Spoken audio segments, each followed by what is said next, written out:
जीवन हमें एक मौका देता है, इसलिए जब भी सही कॉलेज चुनने का समय आए तो सिर्फ मंगलायतन यूनिवर्सिटी आपके बेहतरीन भविष्य और सर्वांगीण विकास के लिए। जैसा कि आपने बताया कि फॉरेन इन्वेस्टर्स जो हैं लगातार पैसा विड्रॉल कर रहे हैं यहाँ से, तो वो इन्वेस्टर्स अपने पैसों का क्या कर रहे हैं, पहला सवाल है। दूसरा ये है कि मैंने अभी एक रिपोर्ट पढ़ी तो इसमें ये भी मिला कि कुछ इन्वेस्टर्स चाइना में इन्वेस्ट करने लग गए हैं।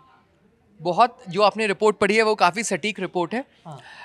फॉरेन इंस्टीट्यूशनल इन्वेस्टर्स जब भी कोई भी एक इकोसिस्टम में वर्ल्ड इकोसिस्टम में जब भी कोई डिस्टरबेंस पैदा होते हैं तो जो सबसे स्ट्रॉन्गेस्ट करेंसी है पैसा वहाँ जाकर लगना स्टार्ट हो जाता है। जनरली जो फॉरेन इंस्टीट्यूशनल इन्वेस्टर्स जो इंडिया इन्वेस्टमेंट्स जो आता है वो यूएस डिनोमिनेशंस में आता है, तो इसलिए वो जब पैसा जाता है वो यूएस ट्रेजरी के अंदर वापस चला जाता है। मतलब मैं इसको थोड़ा सिंप्लीफाइड फॉर्म में बोलूँ तो इंडिया से निकलकर पैसा यूएस में चला जाता है। अगर आपने जैसे चाइना की बात करी, अगर मैं बोलूँ कि अप्रॉक्सीमेटली जिस समय इंडिया से जो पैसा बाहर निकला है उतने ही दौरान चाइना में और ब्राज़ील में इन्वेस्टमेंट्स बढ़े हैं। और चाइना में जो इन्वेस्टमेंट्स बढ़ने का जो एक रीज़न है वो ये है कि चाइना की जो वैल्यूएशंस थी वो बहुत सस्ती थी। चाइना जिस पीई मल्टीपल पे ट्रेड कर रहा है और इंडिया जिस पीई मल्टीपल पे ट्रेड कर रहा है उसमें बहुत डिफरेंस है। इंडिया हर बार एक एक्सपेंसिव कंट्री थी, है और रहेगी। इंडिया का जो एक एवरेज पीई मल्टीपल है जो जिसको बोलते हैं कि the best time to invest is जब वो 17 और 18 पीई मल्टीपल्स पे ट्रेड करता है। चाइना का जो पीई मल्टीपल था वो 7 और 9 था इस समय।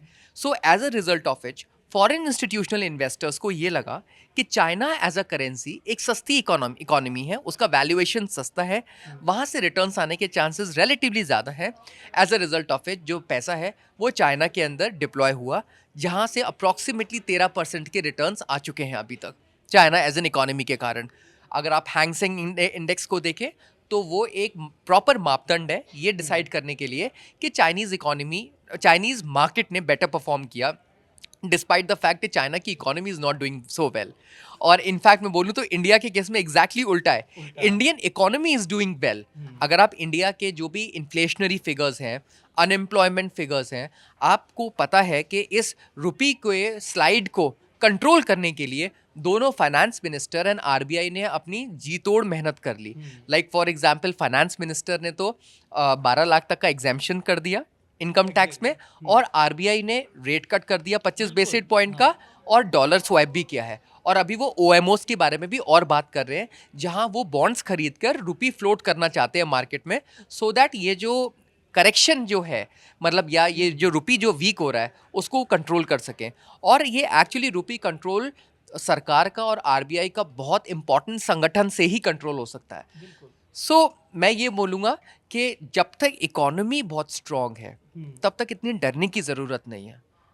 प्रॉब्लम तब आती है जब आपकी इकोनॉमी स्ट्रॉन्ग नहीं है और मार्केट्स परफॉर्म कर रही है, क्योंकि तब मार्केट्स एक बबल फेज में चला जाता है। बट अभी क्योंकि markets is nothing but a function of economy, अगर इकोनॉमी परफॉर्म अच्छा करती है तो मार्केट्स अच्छा परफॉर्म करती है, अगर इकोनॉमी बुरी परफॉर्म करती है तो मार्केट्स बुरी परफॉर्म करती है।